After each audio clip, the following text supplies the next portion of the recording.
Olá, nesta edição da TV Espaço Homem, nós vamos trazer muitas informações valiosíssimas para os homens. Como funciona o cérebro de vocês, hein? Tem ideia? Já pensou como é que funciona o seu cérebro? Hoje nós vamos aprender muito com a doutora Sandra Cheminsky, é uma das mais influentes cientistas estudiosas em neurociências.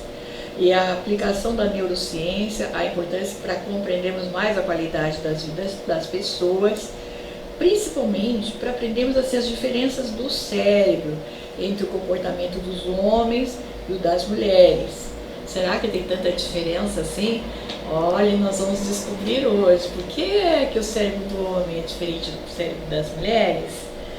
Doutora, os seus cumprimentos, doutora Sandra, aos nossos internautas. Olá, é um prazer estar aqui com vocês mais uma vez e espero que tenha bastante proveito o que a gente vai conversar hoje sobre questões que fazem parte da vida. Parece que é difícil, né? Falar sobre cérebro, sobre neuropsicologia. Vocês vão ver que não, que as coisas são mais fáceis do que a gente pensa. Vamos de início, assim, para quem não entende, fazer uma definição. O que é neurociência, o que é neurobiologia, ou o inverso, se a senhora considerar que é melhor explicar, enfim. Então, a neurociência, ela abarca várias outras especialidades. Então, a neurociência é toda aquela ciência baseada no estudo do funcionamento neurológico, cerebral. Então, dentro da neurociências, a gente tem, por exemplo, a neurobiologia. Então, ela é uma subespecialidade da neurociência. Enquanto a neurociência estuda tudo e ela é composta por profissionais de todas as áreas. Biólogos, etólogos, médicos, neurologistas, psiquiatras, psicólogos, engenheiros muitas vezes, porque fazem toda essa interface com as máquinas. Então ela abarca uma equipe multi e interdisciplinar. A neurobiologia, ela estuda o funcionamento da célula, biológico da célula. E a minha área, que é a área da neuropsicologia, já que a Beth não perguntou, eu vou falar qual é, lógico. A neuropsicologia, ela já é a interface da psicologia com a neurologia. São psicólogos, especialistas na área, que estudam daí o desenvolvimento e o funcionamento de todas as funções mentais. Memória, atenção, concentração, raciocínio, emoção e comportamento. Por isso é uma área muito ligada às avaliações e ao tratamento feito pelo psicólogo com especialização em neuropsicologia.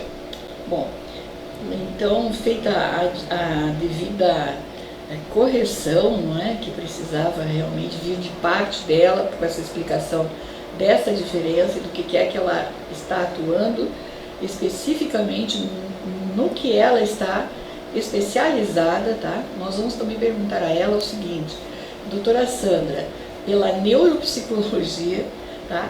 Há diferenças acentuadas entre o comportamento do homem e da mulher, ou essas diferenças estão no campo biológico? Olha, antes de eu dizer quais são as diferenças e se elas existem, vamos explicar um pouco como é que o nosso mundo mental, o nosso mundo psicológico, psíquico, ele se forma. Então veja, aqui eu tenho o cérebro. Todo mundo nasce com um aparato genético, existem as questões genéticas do cérebro, existem as questões que a gente fala da arquitetura do cérebro. Então, como o nosso rosto tem olhos, nariz, boca, o cérebro tem a sua arquitetura também, a sua formação, as suas regiões. Só que como é que esse cérebro se forma ao longo da vida? Quem tem filhos sabe, cada criança já nasce mais ou menos com o seu jeitão. Então tem bebês que são super tranquilos, que dormem, que as mães até se preocupam porque eles não acordam para mamar, enquanto tem outros que são agitados, que choram, que não dormem, que têm cólicas.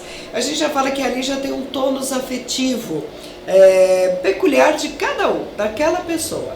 Então a gente tem a carga genética, a gente tem a arquitetura do cérebro, a gente tem aquilo que é peculiar de cada pessoa, mas o cérebro se forma, se desenvolve de acordo com as vivências também. Então, a parte social, cultural e de relacionamento com as outras pessoas é fundamental para formar esse cérebro. Então, eu sempre digo, ser mulher em 2020 morando em São Paulo é uma coisa, do que ser mulher em 1820 na Índia, por exemplo. Provavelmente o meu cérebro funcionaria com algumas atividades mentais bem diferente do que funciona hoje. Então, a gente tem muita influência das questões sociais e culturais. Aí, quando você me pergunta do cérebro masculino e do cérebro feminino, a gente tem algumas diferenças sutis, né? Então, veja, o cérebro da gente ele se divide em duas partes, em dois hemisférios, e existe uma separação.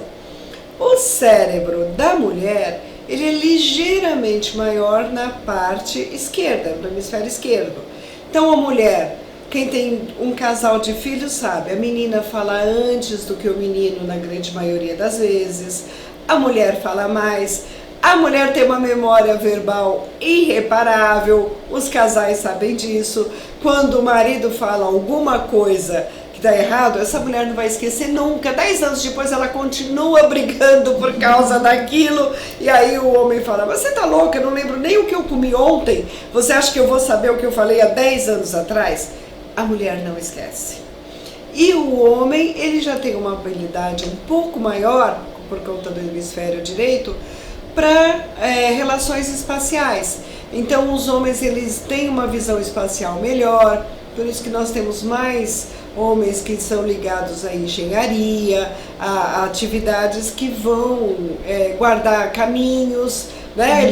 Eles têm uma facilidade maior para isso na questão natural. Mas, temos um mas, tudo isso se equilibra com a educação e com a cultura.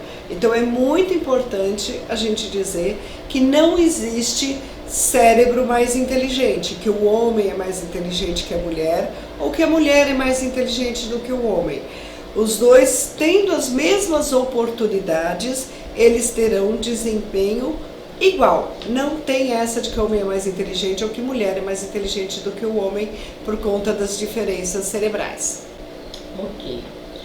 Agora, há estudos assim, por exemplo, que na hora de fazer uma seleção, vamos supor, de profissional, enfim, quando são essas áreas mais técnicas, não é, de construção, como a senhora falou há pouco, usar armas mais mortais, até mesmo no mercado das finanças, ainda se considera que a seleção do homem seria, né, mais correto, ele estaria mais apropriado do que a mulher, mesmo com toda a formação idêntica que a senhora está falando. O cérebro tem a ver com isso ou tem que ser a relação social que acredita que é assim? Porque as pessoas também são selecionadas por psicólogos, né? Quer dizer, então, o que é o resultado? Do que a gente pode pensar com a sua orientação? Existem algumas questões que são reais, que a gente já sabe. A gente não consegue comparar a força muscular, o tamanho muscular de um homem de uma mulher. O homem tem mais músculo, por isso, como ele é maior, aparentemente ele tem um cérebro um pouco maior. Isso, quantidade não quer dizer qualidade, né? A parte hormonal, principalmente na adolescência, dos meninos, também é diferente das meninas. De novo eu digo, quem tem filhos e quem tem filhas já sabe, os meninos desde pequenos eles têm uma agitação psicomotora, são mais agitados, correm mais, pulam, não sei o que, mais do que as meninas. Então a gente pode pensar que os homens em algumas instâncias eles são mais impulsivos do que as mulheres. Agora, essa questão de desempenho, de qualidade, é de fato uma questão mais social do que por conta da biologia. Tá? Não tem um estudo assim de comparar homem e mulher ainda, né? Não, porque o que acontece? Como a gente teve toda essa diferença desde a época dos homens da caverna. O homem saía para caçar, as mulheres ficavam mais na caverna cuidando da prole, porque essas questões biológicas elas são fundamentais. Era a mulher que ficava cuidando do bebê porque ela que amamentava. Então o homem desenvolveu desde aquela época algumas habilidades a mais do que algumas mulheres. Mas a gente já vê hoje em dia várias mulheres que, se elas treinarem, que se elas fizerem, algumas até competem com homens no mesmo nível. Então, o que a gente tem, quando você fala de psicólogos que fazem seleção, o psicólogo vai impreterivelmente avaliar o candidato melhor para aquela vaga, independente do sexo. Como os homens, em uma grande parte de algumas vagas, eles tiveram mais chances de experimentar aquelas habilidades, muitas vezes eles acabam sendo candidatos mais indicados. Mas não é porque é homem ou mulher. Na grande maioria das vezes, eu acredito que não seja esse o motivo.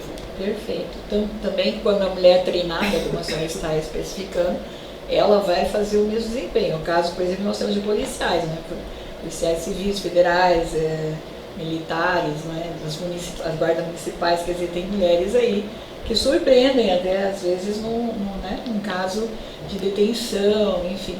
É muito importante que a senhora coloca também para que as pessoas entendam a importância de dar oportunidade também para as mulheres nos treinamentos das vagas que normalmente mais ocupadas pelos homens e vice-versa, né?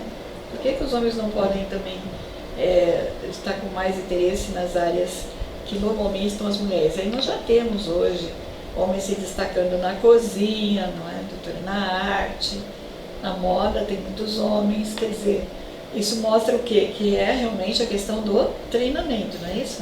Eu acho que a sociedade evolui, né? O tempo todo a gente tem relações diferentes, situações diferentes. Antigamente, realmente, as mulheres não saíam para trabalhar, elas ficavam em casa. Com a Revolução Industrial, as coisas foram mudando. Cada vez mais a mulher precisa trabalhar, não é só uma questão de conquista pessoal, mas o dinheiro dela é totalmente diferente.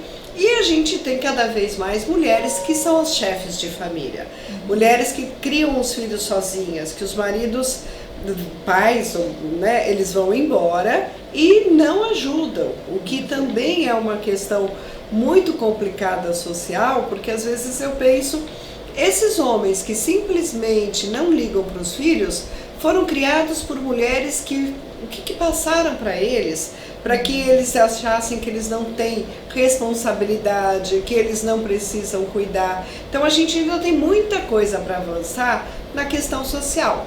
E aí quando a gente está falando dessa questão de treinamento, eu queria dizer de novo o meu cérebrozinho aqui, né?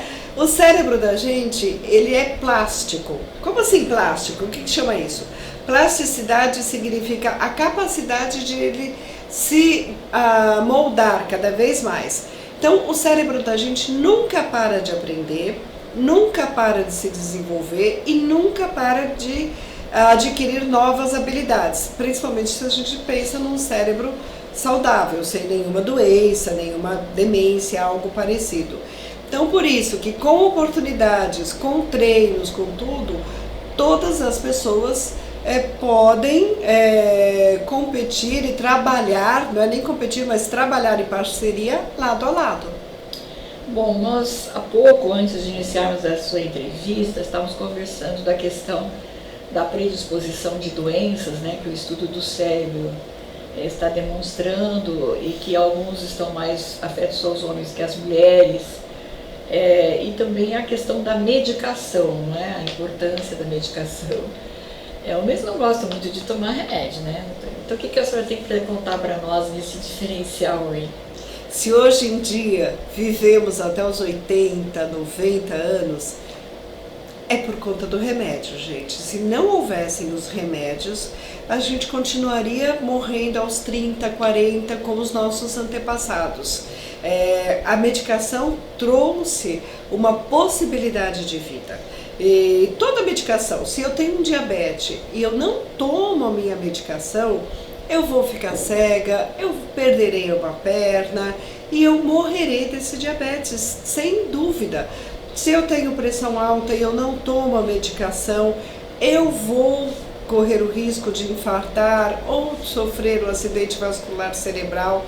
Então os remédios, eles são importantíssimos. Eu não sei de onde surgiu essa ideia de que remédio faz mal, porque é o contrário, o remédio é para curar a saúde. Agora, é claro, se eu tomo um remédio por conta própria, principalmente esses remédios, calmante, remédio para dormir, remédio antidepressivo, e eu tomo da minha cabeça, isso vai fazer mal, porque são remédios que vão atuar em todo o meu sistema cerebral, os meus neurotransmissores.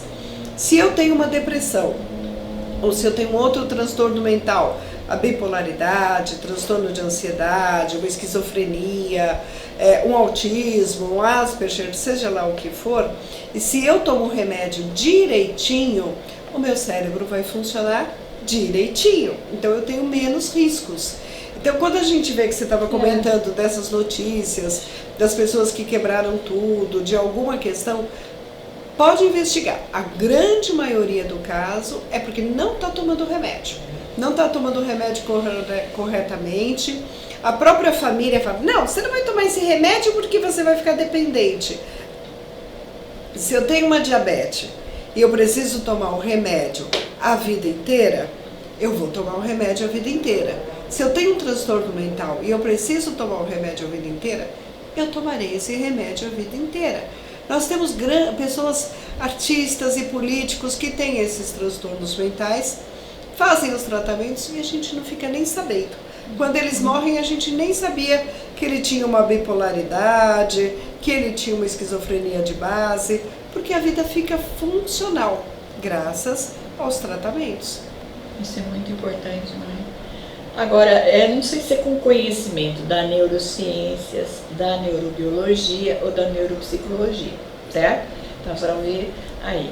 Vamos pensar de novo na questão que pode ser socioeducacional, ela pode ser, digamos assim, de relacionamentos, de emoções, né, com a família, no trabalho, enfim, o que é que exatamente pode vir a ser necessário para que alguns homens deixem de ser violentos, não é?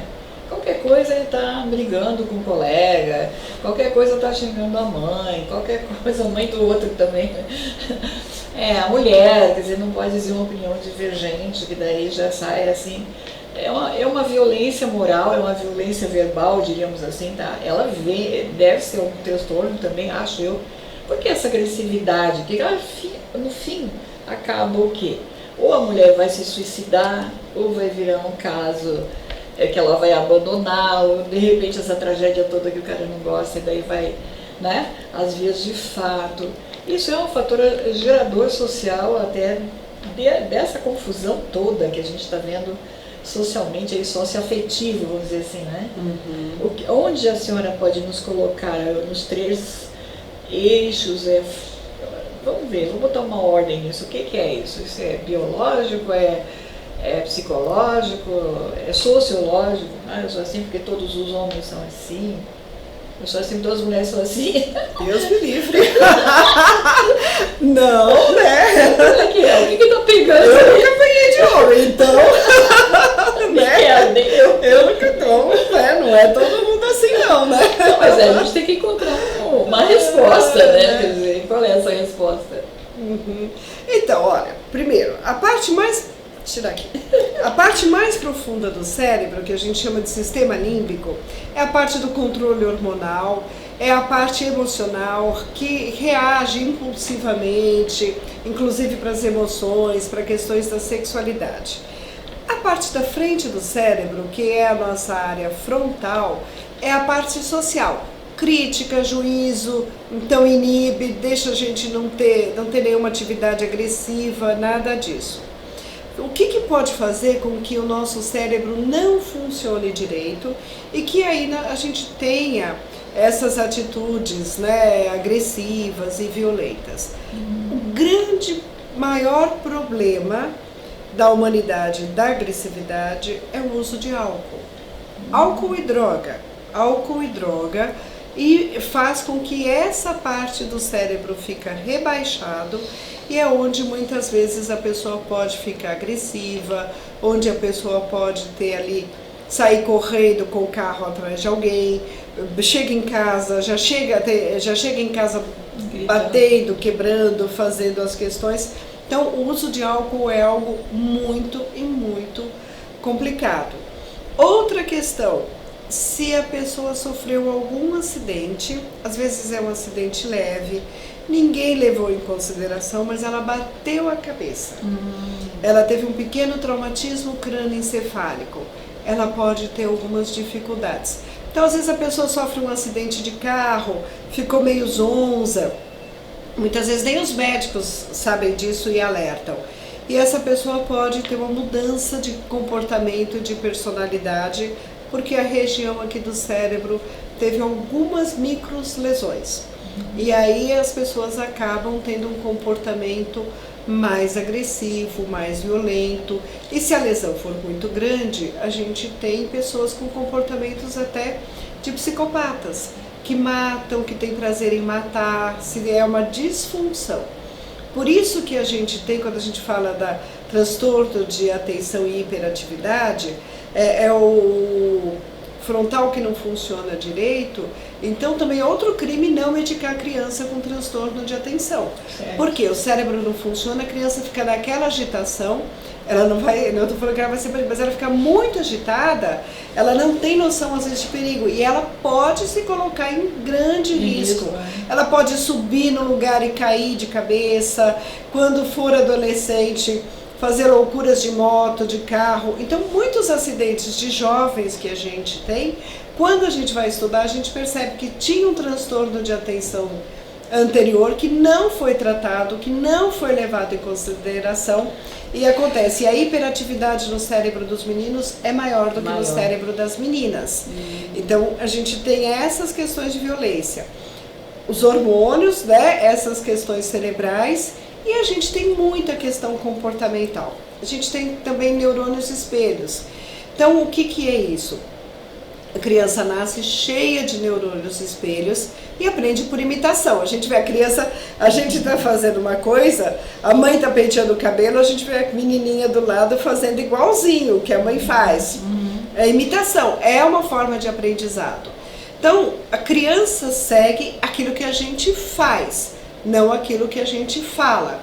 Então, se é um menino de uma família em que o pai é violento, a chance desse menino se tornar um homem violento é muito grande. Então, são comportamentos aprendidos e reeditados ao longo da vida. Quanto mais violenta for a sociedade, mais crianças e gerações futuras violentas nós teremos. Agora, o que a gente pode pensar assim? Vamos supor, um homem, uma mulher também, que estamos todos aqui reunidos, escutando, assistindo a senhora, né, para entender a diferença do cérebro masculino e feminino. E o que a gente pode fazer assim? Bom, eu me identifiquei com tal situação. Ou será que eu estou com esse problema? Se eu tenho, como que eu trato? Então, o ideal seria o quê? Procurar inicialmente uma terapia de grupo, até ter certeza aonde é o que é, já marcar com uma psicologia, às vezes não é um seguro médico suficiente. Mas nós temos que fazer, quem se identificou e quer se tratar, né, doutor? Nós temos aí, né, para as pessoas que bebem, que usam drogas, né, nós temos um sistema de tratamento do CAPS que é funcional, que realmente ajuda, que vale a pena. O SUS é o melhor sistema de saúde do mundo. O que acontece é que ele não funciona em todas as regiões, mas em termos de legislação, nenhum país do mundo tem uma legislação tão perfeita que abarca e atenda todas as especialidades como o SUS aqui no Brasil. Então as pessoas precisam ir atrás. Às vezes tem que insistir. Tem senha, tem fila. Eu vejo pessoas que falam, não, eu vou lá, tem que ficar na fila. Enfim, porque tem muita gente, mas se ela consegue, ela procura um psiquiatra no SUS, tem psiquiatra, Tem alguns atendimentos psicológicos, alguns em grupos. O atendimento em grupo eu gosto muito. Eu realmente gosto. Não, eu não vou falar das minhas coisas na frente dos outros. Lembra dos neurônios espelhos? A gente aprende com a experiência do outro. Não é que eu vou fazer igualzinho, mas são situações que a gente pode refletir, que a gente pode pensar. Os atendimentos em grupo ajudam a gente também a desenvolver a empatia, a solidariedade, que é muito importante. Quando a gente fala de violência, a gente também pensa nisso. Como é que a gente trata as nossas crianças para que elas desenvolvam empatia, solidariedade, que elas se importem com o problema das outras pessoas? Quanto mais empatia, mais solidariedade eu tenho, menos violenta eu serei. Tanto é que tem um neurocientista muito famoso, Antônio Damasio, que ele diz que a solidariedade é a função mental mais complexa e mais nobre que o cérebro humano pode ter. Então vale a pena procurar tratamento pelo convênio particular ou pelo SUS.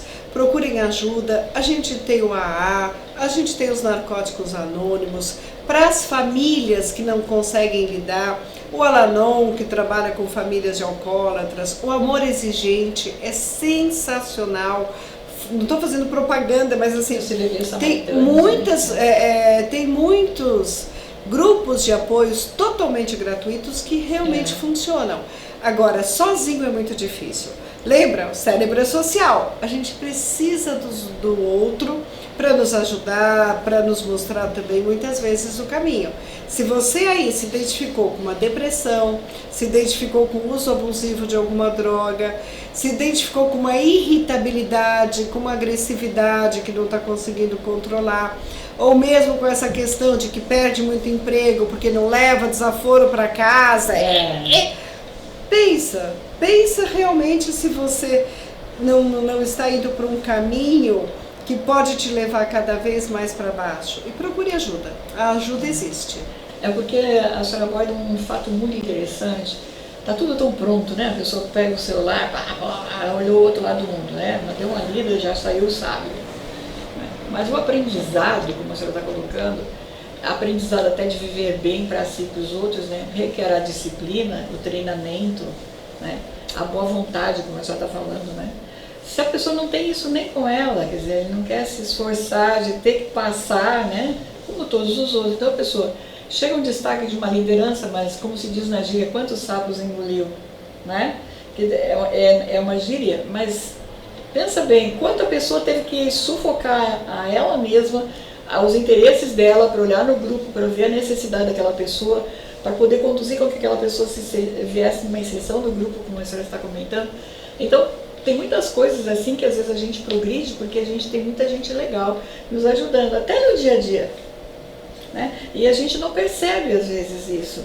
E creio que a partir desse momento, com que a senhora está nos orientando, a gente vai ficar mais atento. Poxa, essa dica que essa pessoa me deu, isso aqui vai me potencializar. Eu estou errado. Pô, se eu estou errado, onde eu vou? Vamos num serviço gratuito, como a senhora está falando, né?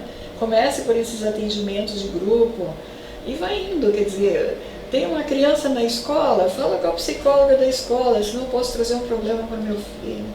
Eu acho que é por aí, doutora. Eu estou muito feliz, muito orgulhosa de fazer essa sua entrevista, entende? De forma assim que está na acessibilidade de todos e de todas. Nunca ouvi em nenhum momento uma cientista tão importante como a senhora falando de uma forma tão fácil de entendimento, principalmente para homens. Eu creio que é a primeira vez. Eu lhe agradeço muito e deixo para as suas despedidas aí. Eu que agradeço. E essa questão é importante a gente lembrar. Ninguém é sozinho. Eu me garanto, eu falo, até o pãozinho, para você comer o seu pão no café da manhã, alguém arou a terra, alguém plantou, alguém semeou essa terra, alguém colheu esse trigo, alguém fez o pão, alguém vendeu esse pão. Então veja, a gente vive em comunidade, a gente vive em sociedade o tempo todo. Que a gente tem que aprender e se esforçar para ser cada vez melhor. Se alguém bateu no seu carro quando você estiver saindo, já não saia xingando, não saia brigando. Para quê? Ninguém bate de propósito. Todo mundo erra, os acidentes acontecem. Então, exercitar a tolerância melhora muito a vida e isso é um treinamento. E o cérebro da gente, quando a gente é mais bem-humorado, quando a gente é mais feliz, tudo funciona melhor. Fica a dica, tá bom? Um abraço para todos vocês. A adrenalina mata, vamos pensar, certo? Enquanto que toda essa afetividade que a gente pode estar, né, desenvolvendo, se não tem, vamos ficar mais felizes, mais jovens, mais atraentes. Que tal, hein? Vamos pensar? Gente, a gente trouxe aqui com muito carinho essa entrevista, ela deixou um tempão dela muito ocupada para falar conosco, esperamos que seja muito de grande utilidade. Dividam essa informação com seus amigos, seus colegas, no campo de futebol, seja onde for, né? Seja essa pessoa solidária que ela está acabando de dizer. Se você reparte esse benefício para os seus amigos, ele vem multiplicado para você. Imagine a gratidão de alguém que está num momento difícil, não sabe o que fazer, e você vai lá com essas palavras maravilhosas, né? Com esse vídeo, para essa pessoa se entender o que está acontecendo com ela, tá? Um grande beijo, um abraço a todos, muitas felicidades aí. Vamos procurar dialogar, vamos procurar fazer trabalhos em grupo, palestras, tá? Felicidades a todos e até a próxima edição da TV Espaço Homem.